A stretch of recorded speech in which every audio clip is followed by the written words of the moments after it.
Vamos a orar para comenzar. Señor, te damos gracias por este día y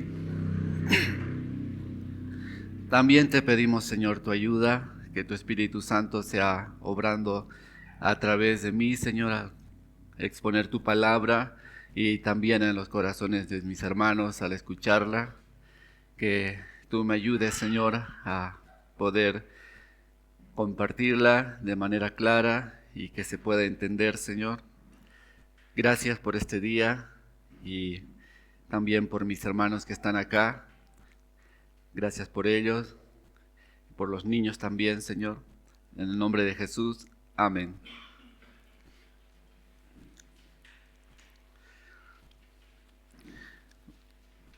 Voy a leer el capítulo 5. Dice: Y hubo gran clamor del pueblo y de sus mujeres contra sus hermanos judíos.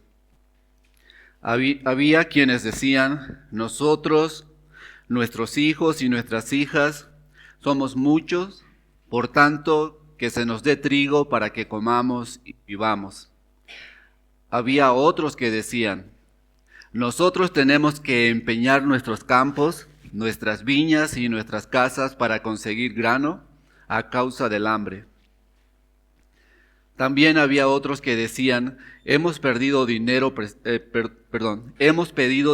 prestado para el impuesto del rey sobre nuestros campos y nuestras viñas. Ahora bien, nuestra carne es como la carne de nuestros hermanos y nuestros hijos como sus hijos. Sin embargo, he aquí, estamos obligando a nuestros hijos y a nuestras hijas a que sean esclavos, y algunas de nuestras hijas ya están sometidas a servidumbre, y no podemos hacer nada porque nuestros campos y nuestras viñas pertenecen a otros. Entonces me enojé en gran manera cuando oí su clamor y estas palabras.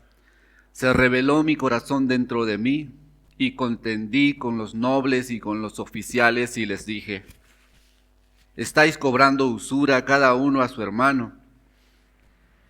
Y congregué contra ellos una gran asamblea.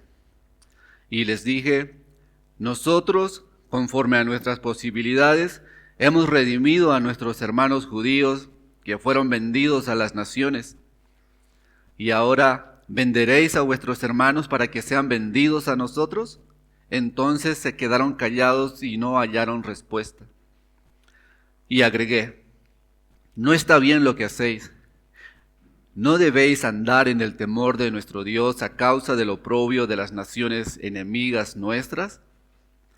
También yo y mis hermanos y mis siervos les hemos prestado dinero y grano. Os ruego pues que abandonemos esta usura. Os ruego que hoy mismo le devolváis sus campos, sus viñas, sus olivares y sus casas, también la 100ª parte del dinero y del grano, del mosto y del aceite que estáis exigiendo de ellos. Entonces ellos dijeron: lo devolveremos, y no les exigiremos nada. Haremos tal como has dicho. Y llamé a los sacerdotes y les hice jurar que harían conforme a esta promesa. También sacudí los pliegues de mi manto y dije: así sacuda Dios de su casa y de sus bienes a todo hombre que no cumpla con esta promesa. Así sea sacudido y despojado. Y toda la asamblea dijo: amén, y alabaron al Señor. Entonces el pueblo hizo conforme a esta promesa. Además, desde el día en que el rey me mandó que fuera gobernador en la tierra de Judá, desde el año 20 hasta el año 32 del rey Artajerjes, 12 años, ni yo ni mis hermanos hemos comido del pan del gobernador. Pero los gobernadores anteriores que me precedieron grababan al pueblo y tomaban de ellos 40 siclos de plata, además del pan y del vino. También sus sirvientes oprimían al pueblo, pero yo no hice así a causa del temor de Dios. También yo me dediqué a la obra en esta muralla, y no compramos terrenos, y todos mis siervos estaban reunidos allí para la obra. Y había a mi mesa 150 judíos y oficiales, sin contar los que vinieron a nosotros de las naciones que nos rodeaban. Lo que para cada día era un buey y 6 ovejas escogidas. También eran preparadas aves para mí. Cada 10 días toda clase de vino se proveía en abundancia. Y con todo esto, no reclamé el pan del gobernador, porque era pesada la servidumbre sobre este pueblo. Acuérdate de mí, Dios mío, para bien, conforme a todo lo que he hecho por este pueblo. En la anterior prédica que me tocó del capítulo 4, era enfrentando la oposición. Y este tipo de oposición era externa, que venía de afuera, para hacer parar la obra del Señor. En este caso, la reconstrucción de las murallas, las puertas. Pero ahora es otra clase de oposición, es una oposición interna, la que se presentó y Nehemías tenía que, como líder, tenía que resolver el asunto. Y quiero leer la verdad principal para continuar. Dice: había una gran necesidad de alimentos y de dinero para sustentar la familia y pagar los altos impuestos e intereses de lo que debían. Era imposible para el pueblo cubrir sus necesidades y eso los lleva a levantar un gran clamor. Pero también es mucho más evidente la misericordia de Dios al oír el clamor del pueblo y proveer la ayuda necesaria. La prédica de hoy se llama Clamor y Socorro.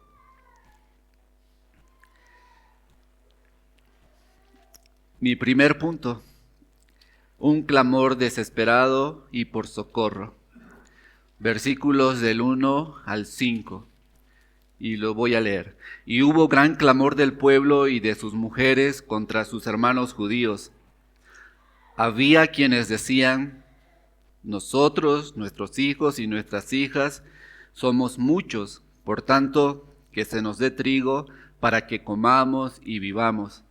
Había otros que decían: nosotros tenemos que empeñar nuestros campos, nuestras viñas y nuestras casas para conseguir grano, a causa del hambre. Había también otros que decían: hemos pedido dinero prestado para el impuesto del rey sobre nuestros campos y nuestras viñas. Ahora bien, nuestra carne es como la carne de nuestros hermanos y nuestros hijos como sus hijos. Sin embargo, he aquí estamos obligando a nuestros hijos y a nuestras hijas a que sean esclavos, y algunas de nuestras hijas ya están sometidas a servidumbre, y no podemos hacer nada porque nuestros campos y nuestras viñas pertenecen a otros. Hay 3 grupos de personas que están clamando, pidiendo. El primero dice: somos muchos y necesitamos trigo. Habían familias que ya no tenían nada para sustentar a sus hijos y estaban ya desfalleciendo. El segundo grupo es: empeñamos nuestras propiedades, dice, para comprar alimento. Y el tercero: hemos pedido dinero prestado para pagar los impuestos. Aquellos que tenían sus sembradíos tenían que empeñarlo para poder conseguir dinero y cancelar los impuestos del rey. Y eso era muy duro para ellos, así que tuvieron que salir. En el primer versículo dice: y hubo un gran clamor del pueblo y de sus mujeres. O sea, la situación era tan difícil que ya no podían estar en sus casas, tenían que hacer algo. Y en este caso los hombres tenían que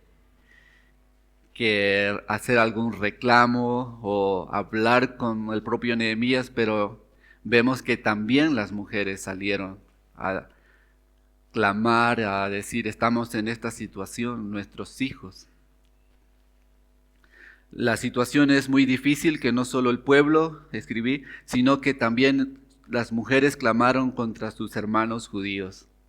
Y esto es lo penoso, lo triste de la situación, de que las personas que estaban cobrando impuestos altos, usura le llama aquí, que es más o menos sobre el impuesto que tenían que pagar, era algo adicional a eso, o sea, que te cobraban como el doble o el triple, lo que ellos pensaban que podían pagar. Y para entender el contexto sobre las propiedades y el préstamo de dinero, el Señor dio instrucciones claras y les pido que pasemos a Levítico 25.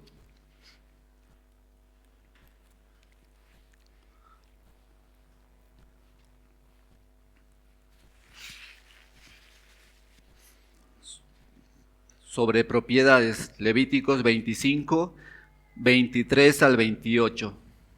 Dice así: además, la tierra no se venderá en forma permanente, pues la tierra es mía, porque vosotros sois solo forasteros y peregrinos para conmigo.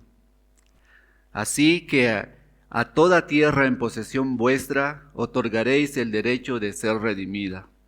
Si uno de tus hermanos llega a ser tan pobre que tiene que vender parte de su posesión, su pariente más cercano vendrá y redimirá lo que su hermano haya vendido. Y en caso de que un hombre no tenga redentor, pero consiga los medios suficientes para su redención, entonces computará los años desde la venta y devolverá el resto al hombre a quien había vendido la tierra, y así volverá a su posesión. Pero si no ha hallado medios suficientes para recobrarla por sí mismo, entonces lo que ha vendido permanecerá en manos del comprador hasta el año de jubileo, pero en el jubileo saldrá de su poder y el vendedor volverá a su posesión. Eso era sobre las propiedades. Ahora sobre el dinero prestado. Están en el mismo capítulo, versículos 35 al 38. Dice: en caso de que un hermano tuyo empobrezca y sus medios para contigo decaigan, tú lo sostendrás como a un forastero o peregrino, para que viva contigo. No tomes interés y usura de él, mas teme a tu Dios, para que tu hermano viva contigo. No le darás tu dinero a interés, ni tus víveres a ganancia. Yo, el Señor vuestro Dios, que os saqué de la tierra de Egipto para daros la tierra de Canaán y para ser vuestro Dios. Es claro que los nobles y oficiales estaban desobedeciendo al Señor. El Señor permitía que se presten dineros entre hermanos, pero sin cobrar ningún interés o usura. Eso no quiere decir que el interés estaba mal también, porque si vemos en el Nuevo Testamento hay una parábola de los talentos, y el Señor da ciertos talentos a ciertas personas y Él reclama el interés. Él reclama las ganancias del interés de los talentos que le habían dado. Así, pero aquí la situación es que entre hermanos se están prestando dinero o se están ayudando, ahí no debían cobrar interés o usura. Pero estas personas, bueno, son los nobles y oficiales, dice, que estaban haciendo eso.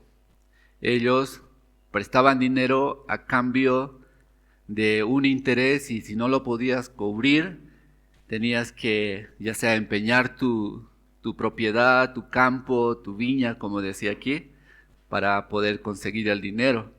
Y luego, cuando ya habías empeñado todo y no había más que vender o empeñar, se llegaba a la triste situación de que si tenías hijos, bueno, esto es muy difícil de explicar porque yo todavía no soy padre, pero cuando veo sus niños y veo cómo les cuidan, o sea, es difícil para mí que un papá vendiera a sus hijos como esclavo. Y viendo también la situación aquí y qué se debía hacer en tales situaciones, estuve leyendo un poco y lo que se tenía que hacer era algo así. Si tú tenías familia, no podías pagar lo que habías prestado, entonces tú te podías hacer sirviente de la otra persona a quien le debías. Y si era mucho dinero, entonces tú con toda tu familia te ponías bajo servidumbre. Pero eso no quería decir que tú eras un esclavo, porque la Biblia también, el Señor había dado instrucciones de que si alguna familia estaba bajo tu cuidado en ese sentido, tú tenías que tratarle como hermano, también tenías que pagarle, protegerlo. Y esa era la forma en la que el Señor protegía estos casos cuando la situación ya era extrema de pobreza y tenían que ellos darse a la servidumbre, pero no a la esclavitud. Pero aquí en este caso, los papás estaban dando a sus hijos y eso también estaba mal. Y lo otro es que estas personas oficiales y los ricos entre ellos estaban aceptando a sus hijos. Y no solo lo estaban aceptando, sino que lo aceptaban y ni siquiera para que les sirvan en sus casas, sino que era para venderlo a las naciones extranjeras. Y yo imagino que lo vendían porque tal vez ganaban mucho más dinero vendiéndolos afuera, porque teniéndolos en sus casas implicaba que ellos tenían que cuidar de la persona, además tenían que pagarle para que esa persona pueda subsistir. Y otro de los casos también es que menciona aquí el jubileo, el año del jubileo, era cuando al 7º año toda deuda quedaba saldada. Los que se dieron en servidumbre volvían a sus casas, los que empeñaron sus tierras, sus viñas y todo, volvían a ellos mismos. Así que era una forma de que el Señor controlaba todos estos aspectos de préstamos, de necesidad, y era como que un regulador para volver a empezar de nuevo.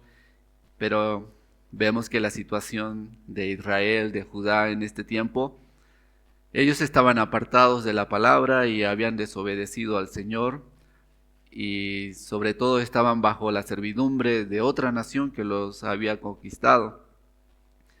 Y entonces entiendo también que el tomar interés era propio de las otras naciones, y las otras naciones tomaban interés mucho más altos también. Así que, por una parte, uno podría decir, qué mal que estén haciendo eso, pero viendo en la cultura en la que estaban, para ellos era normal.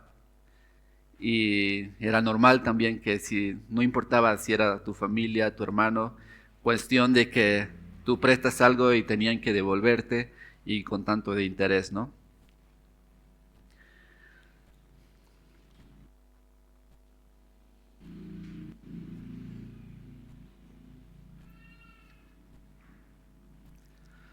Todos los pobres como los ricos estaban pecando.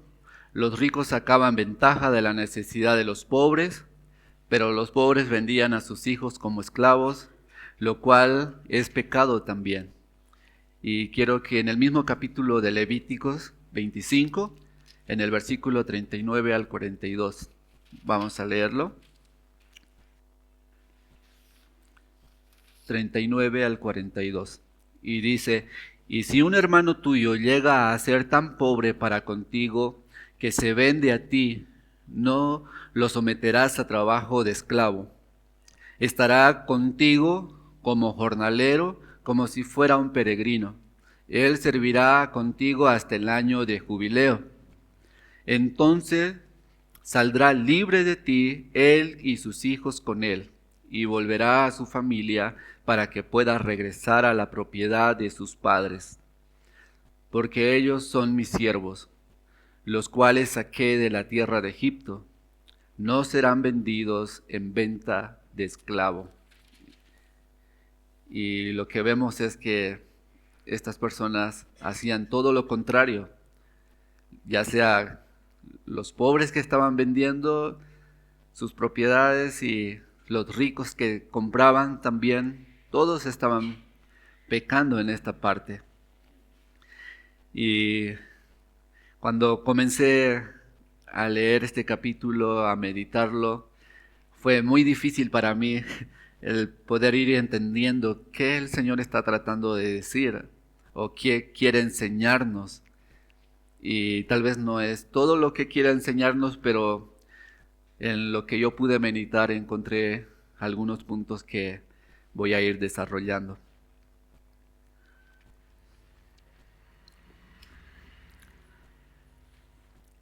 Mi segundo punto es el socorro esperado y necesario. Y vemos este clamor, ¿no?, que el pueblo está haciendo. Y Nehemías llega a enterarse de esto también. Y quiero que lo leamos en el versículo 6 al 13. Nehemías capítulo 5, versículos 6 al 13. Entonces me enojé en gran manera cuando oí su clamor y estas palabras. Se rebeló mi corazón dentro de mí y contendí con los nobles y con los oficiales y les dije: estáis cobrando usura cada uno a su hermano. Y congregué contra ellos una gran asamblea.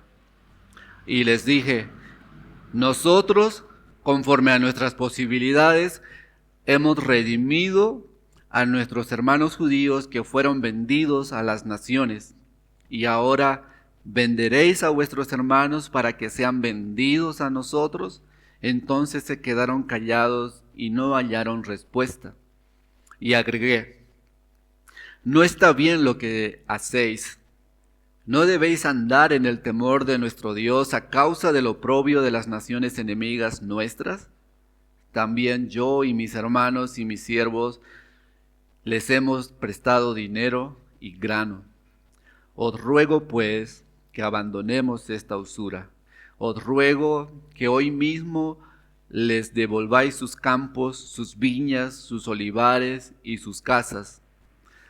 También la 100ª parte del dinero y del grano, del mosto y del aceite que estáis exigiendo de ellos. Entonces ellos dijeron: lo devolveremos y no les exigiremos nada. Haremos tal como has dicho. Y llamé a los sacerdotes y les hice jurar que harían conforme a esta promesa.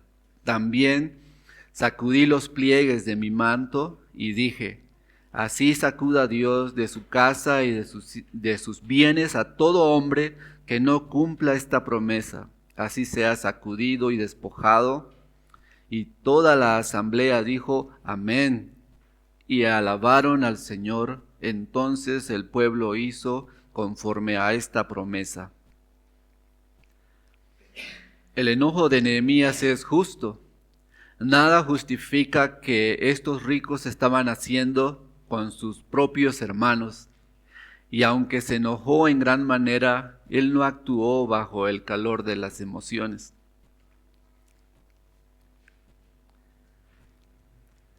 Y una de las cosas que he venido diciendo a través de los mensajes sobre Nehemías es que Nehemías es un hombre que mantiene el equilibrio en las situaciones complicadas, difíciles, y aunque aquí dice que se enojó en gran manera, y eso era algo que podría llevarle a tomar ciertas decisiones contra estas personas, contra los oficiales y los ricos.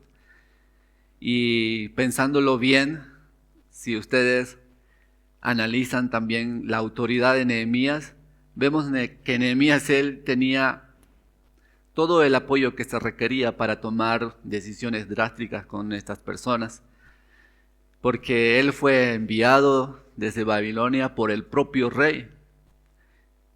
Y cuando estaba en Judá, en Jerusalén, el pueblo estaba con él.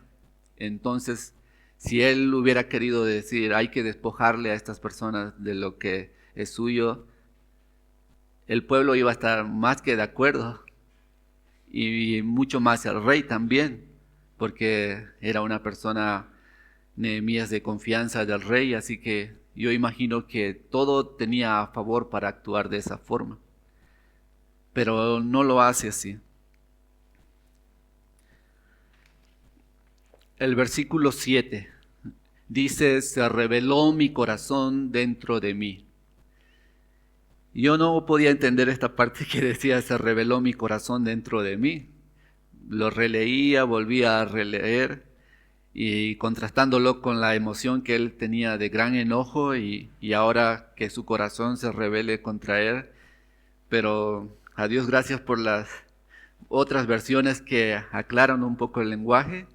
Y la que tengo aquí, quiero leerles, es de la Nueva Traducción Viviente, este versículo 7. Dice, después de pensarlo bien, denuncié a esos nobles y a los oficiales, y les dije, ustedes perjudican a sus propios parientes cuando le piden dinero prestado. Entonces convoqué a una gran reunión pública para tratar el problema.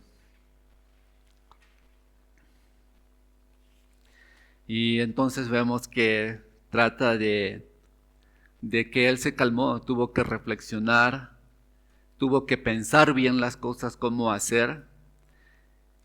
Y también otras de las dificultades que tenía con el texto era, en mi mente es, ¿cómo puedo explicarlo? Yo me dedico a arreglar autos y cuando veo alguna falla, mi mente comienza a funcionar en cómo voy a arreglar el asunto. Y en este sentido yo estaba leyendo y en mi mente estaba, ¿cómo arreglo esto? ¿Cómo soluciono el problema de los préstamos? Y estaba revisando y tratando de encontrar, tal vez podía encontrar 3 pasos o 3 tips para salir de la esclavitud financiera a la libertad y todo eso, pero creo que el punto que el Señor quiere mostrarnos no es la instrucción de haz estos pasos y cómprate lo que quieras, ¿no? O gana, o sé tu propio jefe, como se muestra en muchos de los videos ahora, ¿no? Emprende y hace esto y lo otro, pero cuando veía más a profundidad este capítulo, yo entiendo que el Señor no está apuntando a esa parte de sigue estos pasos y vas a encontrar lo que quieres, o comprar la casa de tus sueños, el auto, no sé, cada una tiene algo que quiere, ¿no?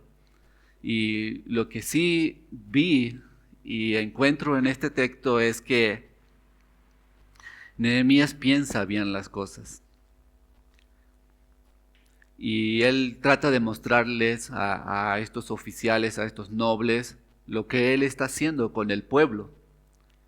Y él les dice, yo con mi dinero estoy ayudando a comprar a otros que fueron vendidos a las naciones extranjeras y los he traído aquí.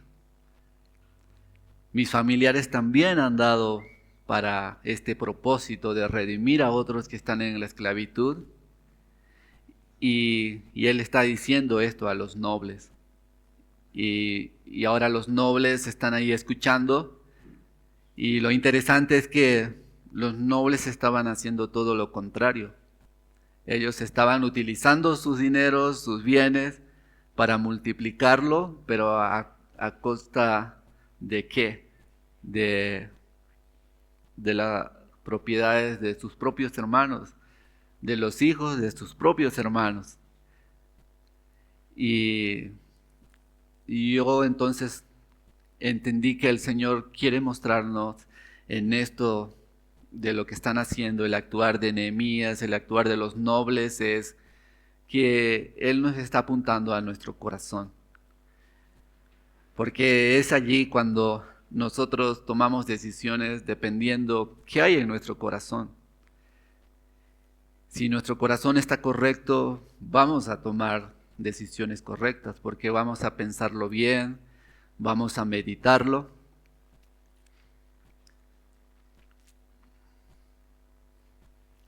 Y para hablar un poco de las emociones, yo quiero que abran sus Biblias en Efesios 4.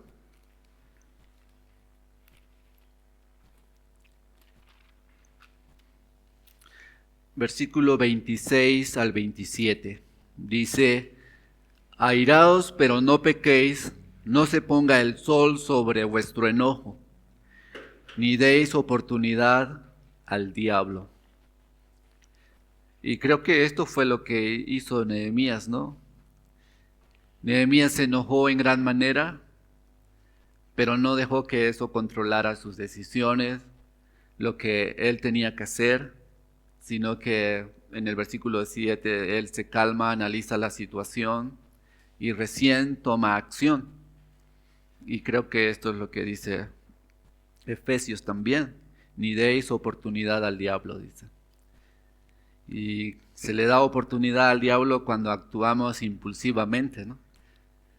Vimos eso en los estudios de los jueves. Vimos cómo Pedro tenía un corazón impulsivo y él hacía las cosas muy rápido, no las meditaba, no las pensaba. Y en una oportunidad el Señor le dijo: eres instrumento del diablo.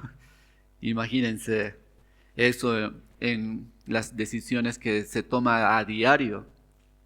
A veces nos dejamos ganar por la emoción o por lo urgente de la necesidad y tomamos decisiones que después van a costarnos muy caro, como las personas que están vendiendo a sus hijos.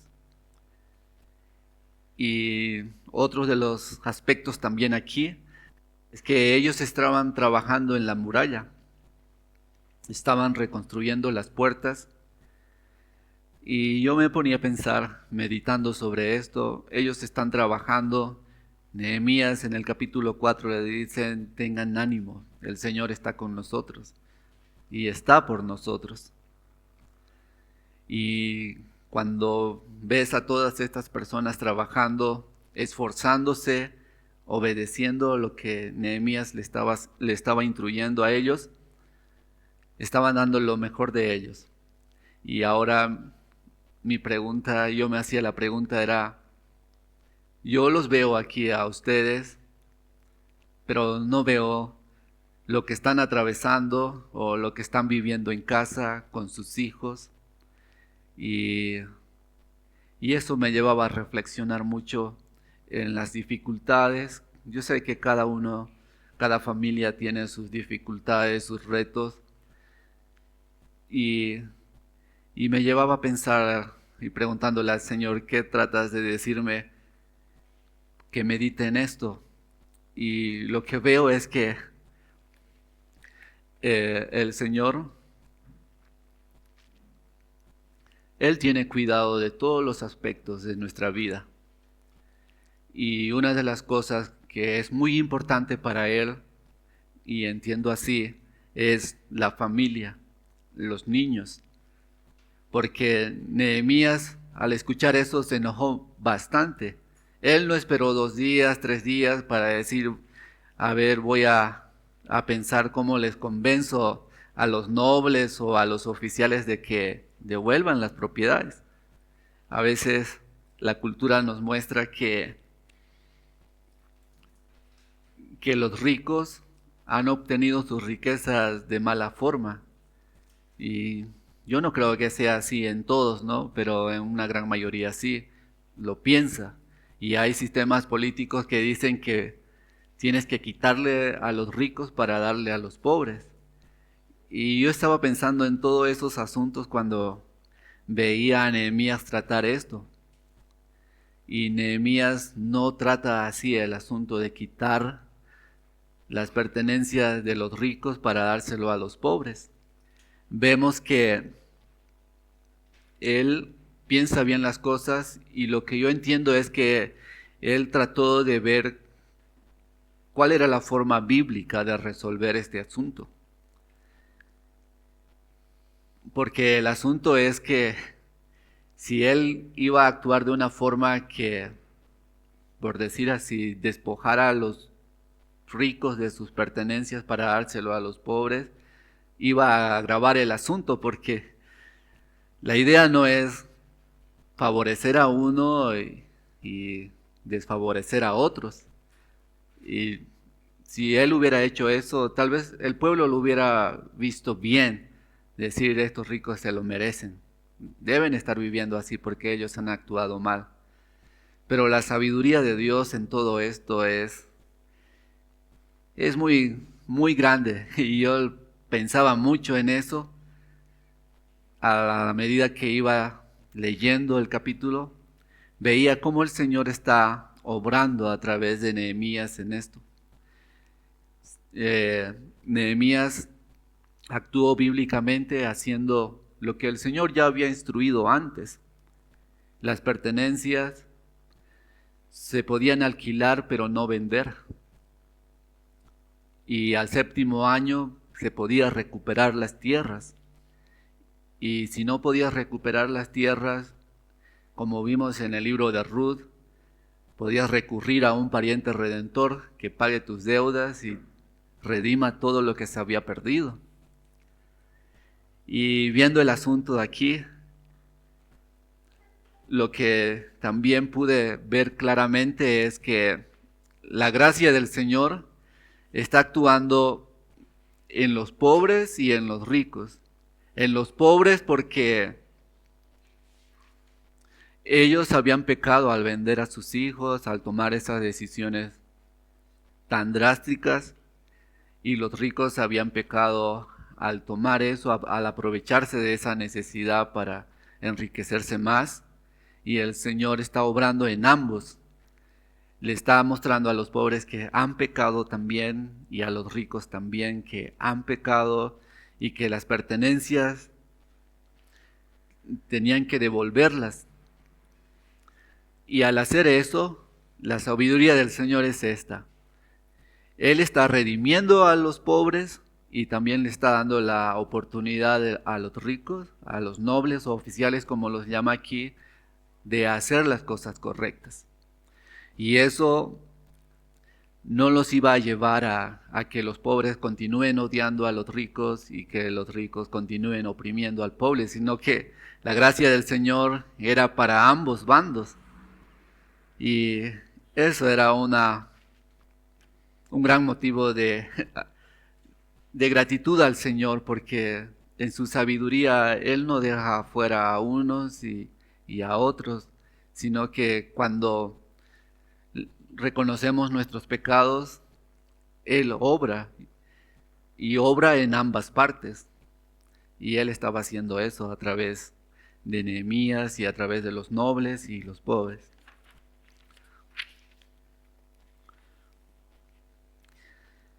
Y ahora la forma de tratar un asunto.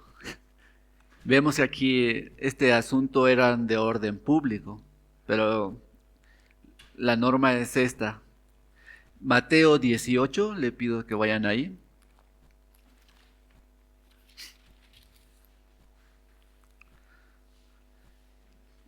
Versículos 15 al 17. Y si tu hermano peca, ve y repréndelo a solas. Si te escucha, has ganado a tu hermano. Pero si no te escucha, lleva contigo a uno o a dos más, para que toda palabra sea confirmada por boca de 2 o 3 testigos.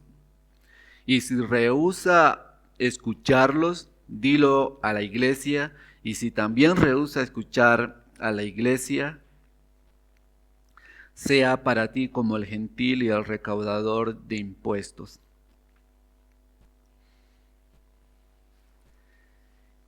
Y vemos aquí, ¿no?, que primero uno a uno, si no arreglan personalmente el asunto, que llame a uno o dos testigos y que continúen tratando de arreglar, y si no lo arreglan con los testigos, que se comunique a toda la iglesia, ¿no? Y que si no se arreglan con toda la iglesia, que se tome la medida necesaria, ¿no?, de tomarlo como gentil o publicano, dice aquí. Y lo que Nehemías hizo fue la última parte de hacerlo con una asamblea con todo el pueblo y también los oficiales y los nobles tratando el asunto. Y vemos que la gracia del Señor obra en los nobles porque los dejó sin argumentos. No tuvieron que argumentar nada porque la Biblia decía que las propiedades no se podían vender, sino alquilar por un tiempo. Y entonces ellos dijeron, vamos a hacer como tú nos pides.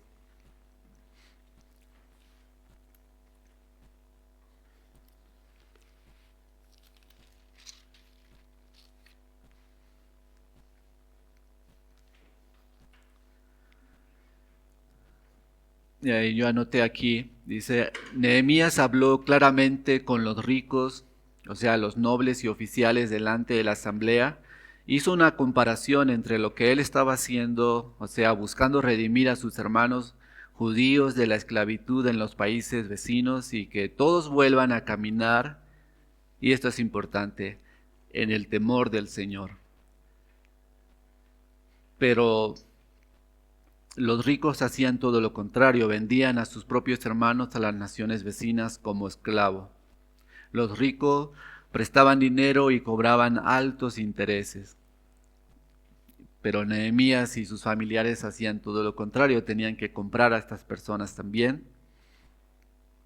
Y aquí hay un punto que muchos de los comentaristas, no se deciden. Algunos dicen que Nehemías prestó dinero y estaba cobrando también intereses. Y eso lo coloca en el bando de los nobles y oficiales. Y otros dicen que Nehemías prestó el dinero, pero no cobraba interés ni usura. Y yo creo que la interpretación correcta de esto es que Nehemías prestó el dinero, pero no cobraba interés y usura, porque él conocía lo que el Señor había instruido al pueblo en sus normas de préstamo de dinero, de empeñar los campos y todo eso. Y hay otro asunto también aquí, y es el de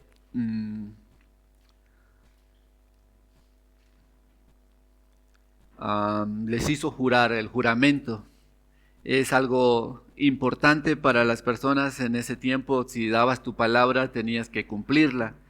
Y entonces Nehemías hace que ellos cumplan su palabra y les hace jurar sobre todo con los sacerdotes de testigos.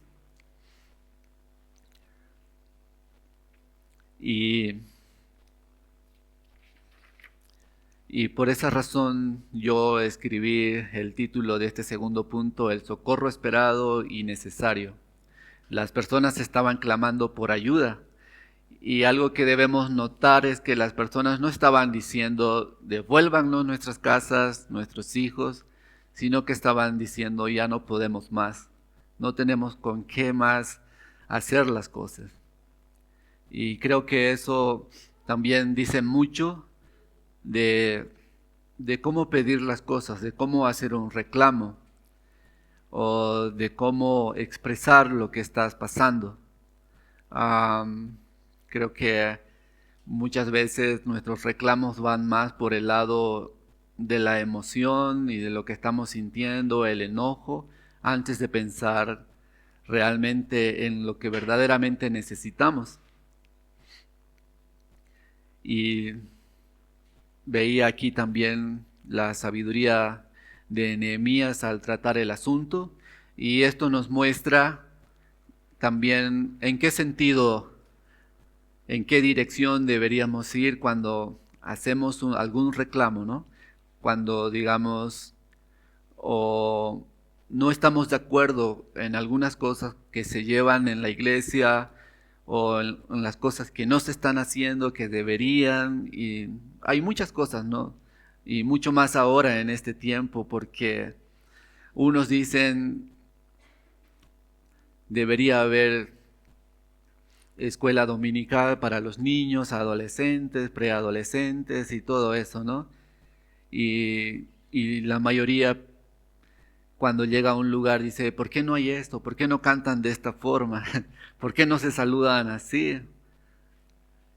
Y cuando veo esto es la sabiduría del Señor en cómo nosotros podemos expresar, no digo que está mal decir, ¿por qué no se hace esto?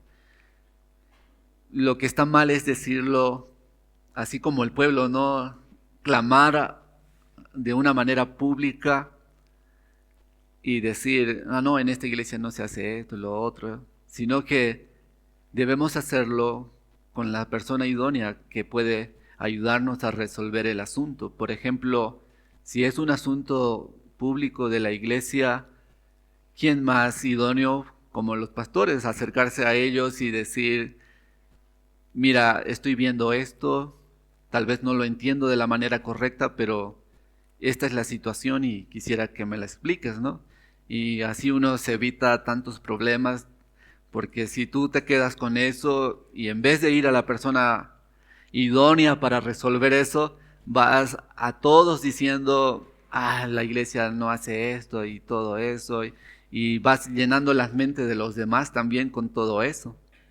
Pero si vas al pastor, tal vez te dé una explicación que pueda ayudarte, que pueda hacerte entender las cosas, ¿no? O tal vez te dice, mira, no estamos haciendo esto porque nos falta esto. Y muchas veces yo encuentro de que no se hacen muchas cosas por la necesidad de que no hay quien las haga. Y en vez de nosotros decir, tienen que hacer esto, lo ideal sería, ¿no?, que pudiéramos llegar al pastor, he visto esta necesidad y yo no sé por qué no la han cubierto, y tal vez el pastor te explique y que tu reacción sea, ¿cómo ayudo en esto? ¿Cómo resolvemos esto? Quiero ayudar, quiero servir de esta forma, y creo que las cosas se dan mejor, ¿no?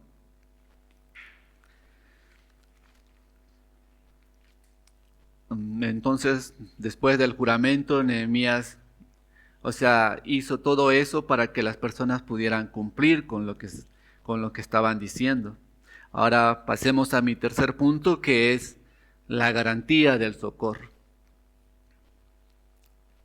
Eso va desde el 14 al 19. En el mismo capítulo 5 de Nehemías dice, además, desde el día en que el rey me mandó que fuera gobernador en la tierra de Judá, desde el año 20 hasta el año 32 del rey Artajerjes, 12 años, ni yo ni mis hermanos hemos comido del pan del gobernador. Pero los gobernadores anteriores que me precedieron grababan al pueblo y tomaban de ellos 40 siclos de plata, además del pan y del vino. También sus sirvientes oprimían al pueblo, pero yo no hice así a causa del temor del Señor. También yo me dediqué a la obra en esta muralla, y no compramos terrenos, y todos mis siervos estaban reunidos para la obra. Y había a mi mesa 150 judíos y oficiales, sin contar los que vinieron a nosotros de las naciones que nos rodeaban. Lo que se preparaba para cada día era un buey y 6 ovejas escogidas. También eran preparadas aves para mí. Cada 10 días toda clase de vino se proveía en abundancia, Y con todo esto no reclamé el pan del gobernador, porque era pesada la servidumbre sobre este pueblo. Acuérdate de mí, Dios mío, para bien, conforme a todo lo que he hecho por este pueblo. Y en este punto pareciera que todo dependía del compromiso de los ricos y de los pobres, que ahora tenían ya cómo sustentarse y continuar trabajando. Además, debemos añadir que Nehemías no cobraba los beneficios que le correspondía como funcionario del rey. Y vemos también que Nehemías tenía que ocuparse de todas las personas que llegaban de afuera, ya sean de la propia Babilonia o de sus hermanos que habían sido redimidos, que eran esclavos afuera, pero que se había comprado su libertad y ahora tenían que volver a Judá, pero no tenían dónde ir o qué trabajar, así que Nehemías tenía que acogerlos a ellos más. Y vemos el desprendimiento de él, de decir, yo voy a cobrar lo que me merezco, ¿no? Estoy trabajando tan duro que me merezco que me paguen los beneficios y todo eso, pero él no hacía eso porque había algo en él. Y lo que yo pude notar en él es que había temor de Dios en su corazón. Y una de los propósitos que encuentro en esto es que yo le puse el título La garantía del socorro. ¿Qué iba a garantizar que la obra se llevara a cabo? El compromiso quizá que hicieron los nobles y oficiales de decir vamos a devolver esto y lo otro, devolver el interés que cobramos a las personas, o el hecho de que las personas que recibieron sus tierras ya iban a trabajar tranquilamente y no iban a desanimarse. Y yo creo que no era eso lo que garantizaba que la obra siguiera adelante, sino que era el temor de Dios en sus corazones, tanto de Nehemías como de los nobles y como de las familias que habían vuelto a recibir sus tierras. Y no mencionan los hijos porque los hijos se vendían afuera y eso no se menciona aquí, porque era otro asunto de poder ir a comprarlos afuera para que vuelvan otra vez acá.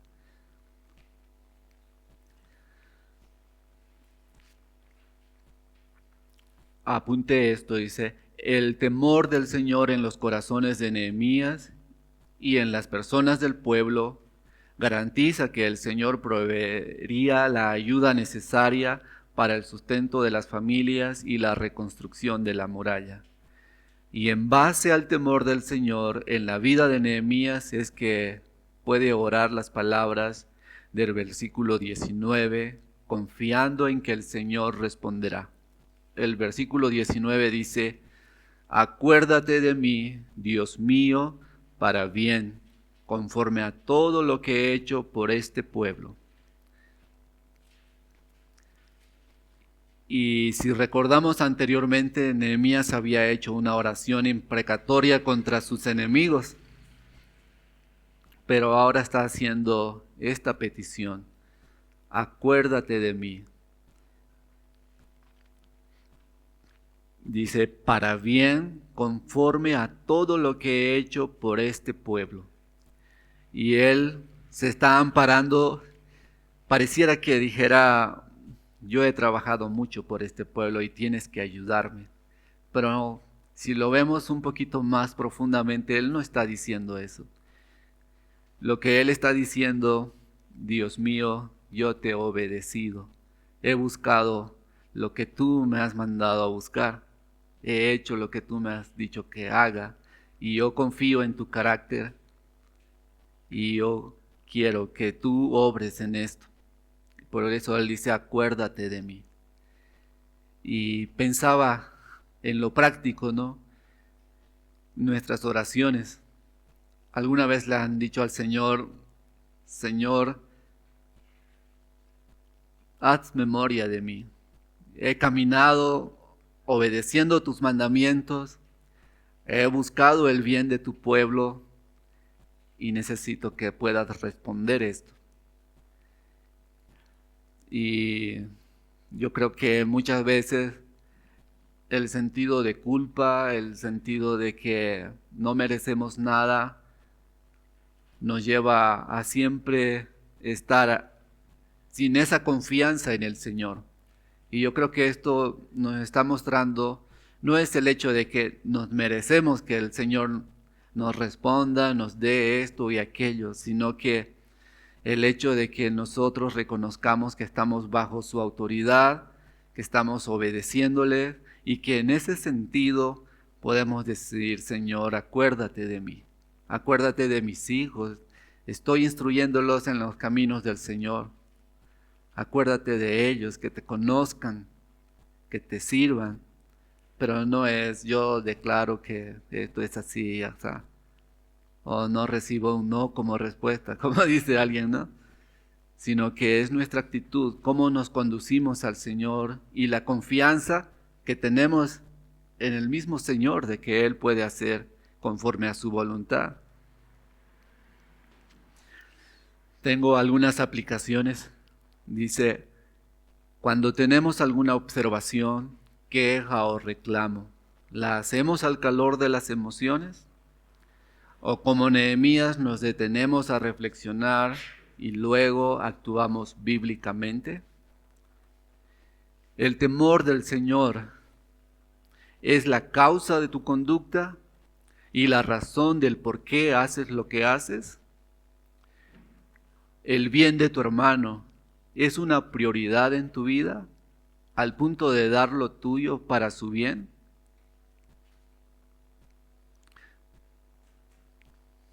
¿Cuánto estás dispuesto a sacrificar por amor a la obra y a tu hermano?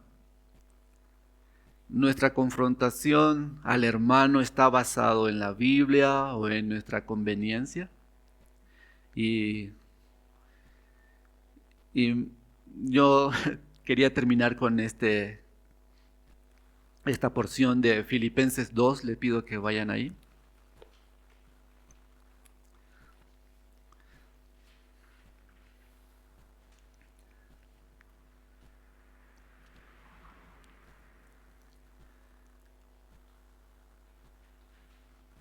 Creo que esta porción explica todo lo que quería decir en mi conclusión de una manera que solo el Señor puede inspirar estas cosas en Pablo. Dice así, versículos 1 al 11, Filipenses 2, 1 al 11. Por tanto, si hay algún estímulo en Cristo, si hay algún consuelo de amor, si alguna comunión del Espíritu, si algún afecto y compasión, haced completo mi gozo, siendo del mismo sentir, conservando el mismo amor, unidos en espíritu, dedicados a un mismo propósito.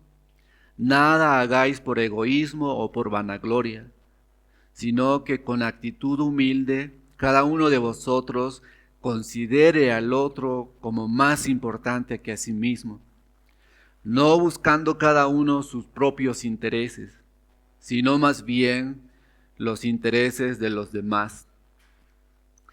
Haya pues en vosotros esta actitud que hubo también en Cristo Jesús, el cual, aunque existía en forma de Dios, no consideró el ser igual a Dios como algo a que aferrarse, sino que se despojó a sí mismo, tomando forma de siervo, haciéndose semejante a los hombres, y hallándose en forma de hombre, se humilló a sí mismo, y haciéndose obediente hasta la muerte, y muerte de cruz, por lo cual